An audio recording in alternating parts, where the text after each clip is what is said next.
What's up, Fight family? You're now tuned into another episode of Ring of Kings Boxing for the True Fight fam. We got a good one here, fam. Mike Tyson, man, picked Spence versus Crawford. Also, I'm gonna play a little bit of sound from uh, Andre Ward on his thought process on Crawford Spence. A lot of people are talking when this or if this fight gets done, and the reality at the end of the day, and we've covered this on the previous fight, is that they are in the negotiating phase to get this fight together. The reality is these fighters are 1 and 2 in the welter. This is a unification fight.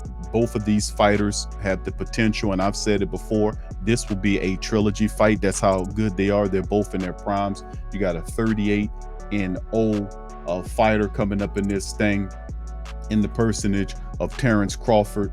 He's phenomenal. You got Errol Spence at 28-0, just beating up people. He, like how he did Ugas, he just beat Ugas up. Terence Crawford just outperformed Sean Porter, took him apart, and then he retired him after that. You know, and we know, actually, to be fair, Porter was on the tail end of his career anyway. But listen, this is unification, and this is just when unification occurs, man, it's a special thing in boxing. We might have an opportunity to see several unification events that happen in some of the more key classes of boxing, weight classes of boxing, whether at the welters, and it'll be the first time in a long time that we've seen unification at the competitive welterweight level. We could see unification once again in the heavyweight level as well.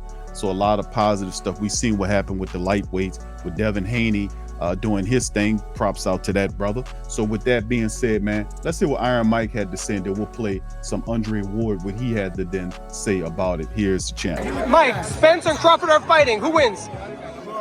Why? You got Crawford? The reason why I say Crawford, because when you think about the guys that they both fought, like Porter and stuff, look what he did to Porter, look what he did to Porter. That's what I'm saying. And he picked Crawford. So there it is. Mike Tyson picks Crawford to beat Spence, and he used the Sean Porter fight as a barometer, so to speak, of him deciding between the two, which some people could say, well, hey, listen, that's Mike Tyson, that's what he sees. And I respect that. That's Tyson's one of the best that ever put him on. So, but very interesting, because I think Errol Spence got a better version of Showtime Porter. So I don't know if I would go in there, but then again, I'll leave it up to the Ring Kings boxing family members to put in their calls. Do you agree with brother Mike Tyson on his comments about thinking that Crawford would beat Spence because of how he outperformed against Showtime Porter? I would say, and my commentaries, I respect what Iron Mike is saying, but at the same time, I think Errol had a better version of Sean Porter than Terence Crawford got. But then at the end of the day, you can also kind of look down the line and see what happened, like with fights with Kell Brooks. Both of those guys fought Kell Brook. He has some commentary to of the difference between some of these fighters. But listen, regardless or not, the only way to settle the difference is to get the truth in the ring with Bud Crawford and hash it out. And I think that gets done sometimes this year. But anyway, let's go ahead on and move into the Hall of Famer, newly appointed Hall of Famer Andre Ward, on his thoughts on the fight. It's on the uptick. I mean, we're going to get Terence Crawford, Errol Spence. I believe that's going to happen. And that's making other fighters want to fight. I mean, Devin Haney just flew way to Australia to beat George Kambosos, allowed everything contractually to be in Kambosos' favor, and then went out there and took all the straps and came on back to the Bay Area. So those are the kind of moves that need to get made for some of these fights to get made. Errol Spence, I don't think was ever ducking Terence Crawford. I just think he had a plan. He wanted to get all the belts. He said, I got 3, you got 1. Now let's unify these belts and get an undisputed champion, and we get ready to get that fight. That's Andre Ward with his thought process on it, and I agree. This is a long time coming. This is something, as welterweight family members, that we wanted to see happen all the time. As we know, this was in the making for several years now, when we had talk about you're on the wrong side of the street. You had competing factions on networks and all of this type of stuff. So Crawford has more a power in this scenario, as he's more of an independent force now where he can make things happen.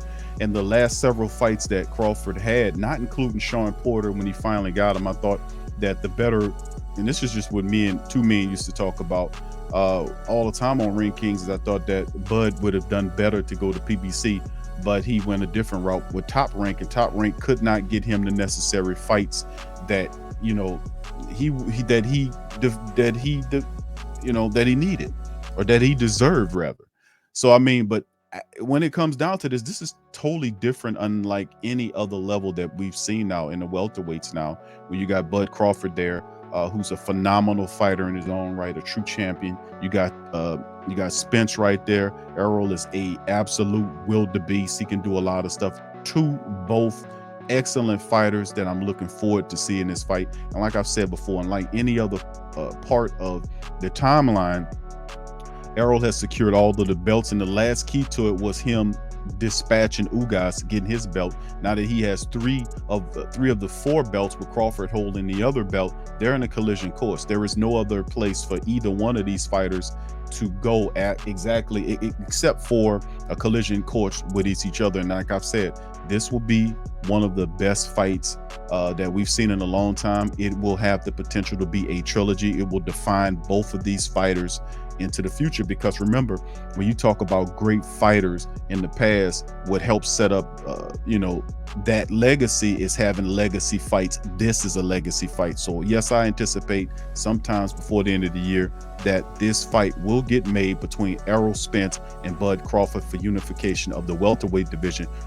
We haven't seen that family in some time, so I'm excited about that. So anyway, what do you guys think about Iron Mike Tyson's thought process on picking Bud Crawford to beat Errol Spence? Do you agree with Iron Mike, or do you disagree with Iron Mike? Put your comments in the comment section down there. Let me know how you feel about this thing, and be respectful. Like I've always said, be respectful of your commentary with Ring Kings. With that being said, I'm gonna peace y'all out. Much love to the fighting family. Hit the like button, hit the subscribe button. I'm Big Q, and I'm gonna holler at you guys later. Peace.